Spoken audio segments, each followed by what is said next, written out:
سوره کافرون 109 سوره قرآن بوده در مکه مکرمه نازل شده از 6 آیت عبارت است. سبب نازل شدن این سوره را مفسران کرام چنین روایت کردند: یک چند نفر از سرداران قریش به نزد پیغمبر الله صلی الله علیه و سلم آمدند و گفتند: بیا به این ترتیب صلح برقرار سازیم. تو 1 سال معبودان ما را عبادت میکنی و ما سال دیگر معبود تو را عبادت میکنیم. حضرت محمد صلی الله علیه و سلم در جواب گفتند: معاذ الله که من به پروردگار خود کسی را شریک بیارم.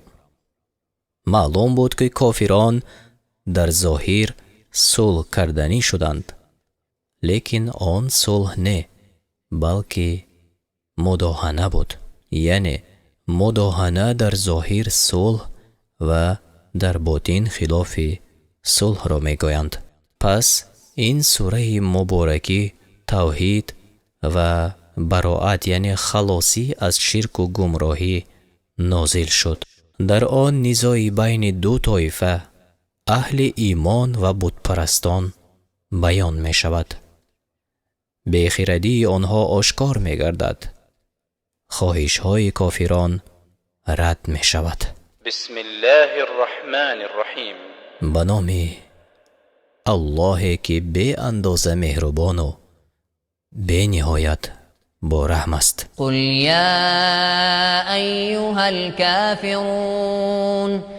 بگو ای کافران. این آیت و آیت های آینده تا آخر این سوره به پیشنهادی در مقدمه این سوره ذکر شده مشرکان جواب است. الله تعالی به رسول اکرم صلی الله علیه و سلم امر نمود که بگو، یعنی به این جامعه کافرانی که تو را به عبادت بتان و سنگ ها می خوانند: ای جماعه کافران، لا اعبد ما تعبدون. آن چیزی را که شما می پرستید من نمی پرستم. من آن بت‌هایی که شما می پرستید از آنها بیزارم و آنها را نمی پرستم، چون که آنها به کسانی که آنها را می پرستند هیچ ضرر و نفع رسانیده نمی توانند. من به پروردگار خویش تا این که چیزی را در برابر او شریک حسابم پناه می برم. آیت نوبتی دوام خطاب رسول الله صلی الله علیه و سلم به مشرکان است. ولا انتم عابدون ما اعبد. و نه شما می پرستید آن ذات را که من می پرستم، یعنی آن خدای حق را که من می پرستم واحد و بیشریک است. او پروردگار عالمیان است. شما خدای مرا نمی پرستید بلکه بت و صنم های از سنگ و چوب ساخته خود را می پرستید. بین عبادت رحمان و بتان فرق کلان هست.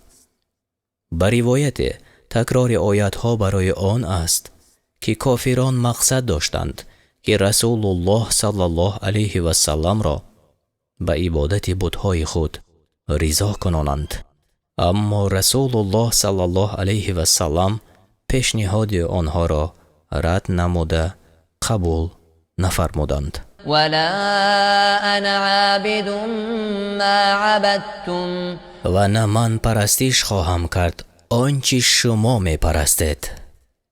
این آیت تاکید برای مشرکان مکه است تا که امیدشان را کنند و از آن فکری که دارند باز کردند.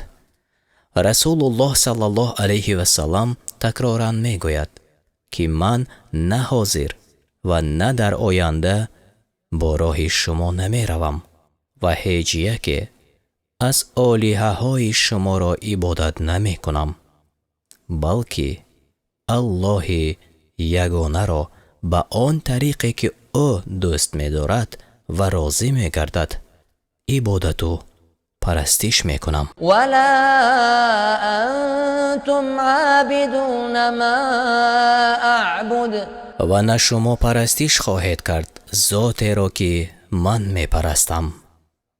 نه شما معبود یگانه حقیقی مرا به آوردن شریک پرستش کردنی هستید.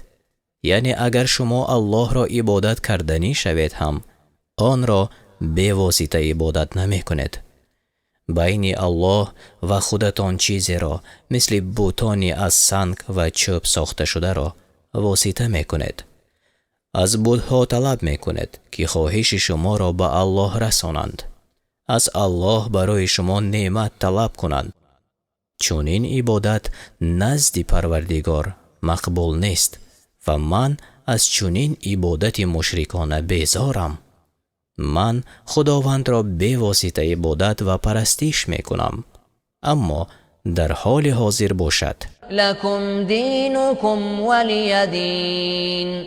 شما راست دین شما و مراست دین من. پس وقتا که دین شرک و بت پرستی برای شما باشد، دین توحید و خدا پرستی، اسلام و عرفان برای من است. من خداوند رحمان را عبادت می کنم. شما باشد صنم و بوتان را می پرستید.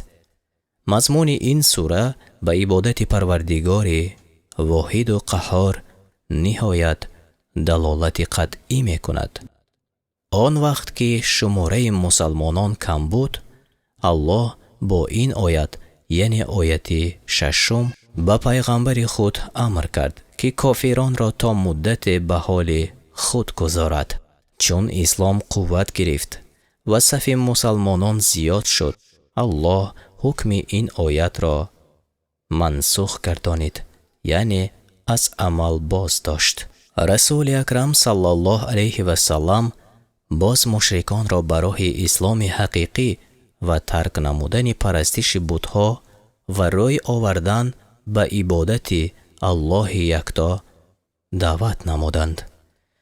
بسیاری از اینها این دین حق را قبول نموده مسلمان شدند و کارنمایی های شایسته برای اسلام عزیز کردند که در صحیفه های تاریخ تا ابد باقی میمانند.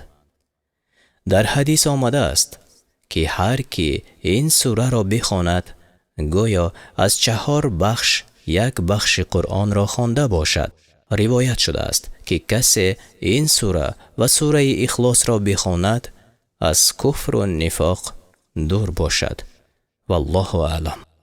پایان سوره کافرون. ولله الحمد.